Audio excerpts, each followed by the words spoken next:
Dear distinguished guests and speakers, it is heartwarming to get to know you over the years, knowing that we are co-workers in the betterment of this world. Baha'u'llah, the prophet founder of the Bahá'í faith, born in Tehran, says, "The betterment of the world can be accomplished through pure and goodly deeds, and through commendable and seemly conduct." One might wonder, what are pure and goodly deeds, and what is commendable and seemly conduct? Sacrificing your freedom for spiritual concepts seems to me a pure and goodly deed. Recently, my 9-year-old grandson was praying, "He is God, O God, my God. Bestow upon me a pure heart, like unto a pearl." My daughter and I looked each other in the eye, and we felt the purity of his soul. And I would like to talk about more pearls. On March 8th, we celebrate social, economic, cultural, and political achievements of women. And we feel the urgency of accelerating gender equality. "Know ye not," Baha'u'llah says, "why we created you all from the same dust? That no one should exalt himself over the other. That from your inmost being, by your deeds and actions, the signs of oneness and the essence of detachment may be made manifest." This equality of man and women is first seen in northwestern Persia, in Tahrir, Qurratul Ain, a poet, theologian, an early Bahá'í, who was given the title the Pure One. Tahrir is probably best remembered for unveiling herself in a conference in 1848 in Badasht, in plain sight of about 80 men. "You can kill me as soon as you like, but you cannot stop the emancipation of women," she told a Persian minister in whose house she was imprisoned. We all need this equality, as it is a highly underestimated prerequisite for attaining peace. Many pearls followed Tahrir's footsteps, women who spearheaded social transformation.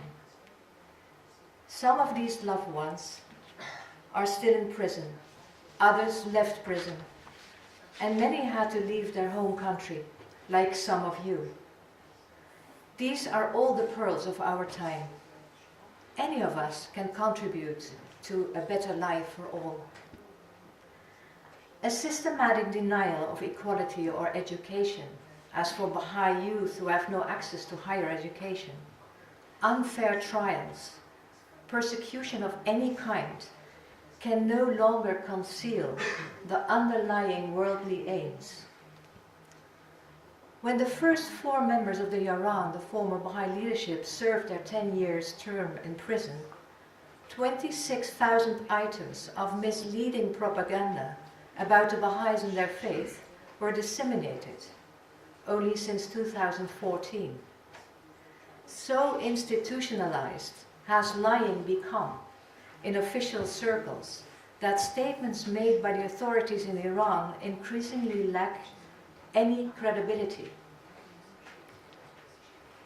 Imprisonment of fathers, mothers, sons and daughters, who can think differently from tradition, who want to work for the betterment for their society, the betterment of all, is perceived most honorable.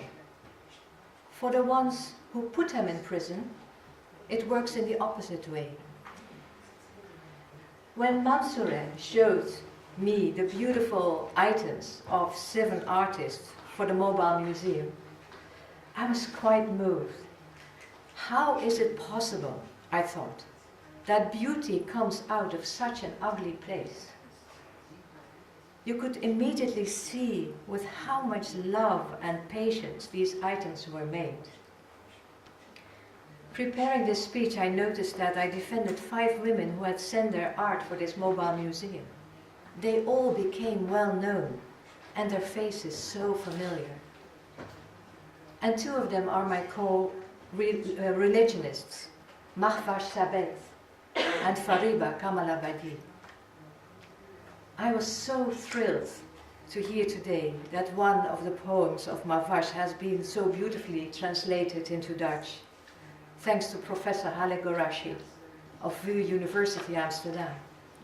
Finally, Mr. Rezai, a colleague of Mahvash and Fariba, said when he recently left prison that his best and lasting memories are about the coexistence of different beliefs and thoughts he had access to while he was in prison. He had no doubt that if Iranian people were free and if their minds were not poisoned against each other, they could live together. Our experience, Mr. Rezai said, can be realized across the whole of Iran. I congratulate Mansoureh and friends. These pearls, these fruits from prison, the meaningful Iranian Women's Movement Museum, and these thoughts of unity, concept of unity, shone forth from EVIN with love.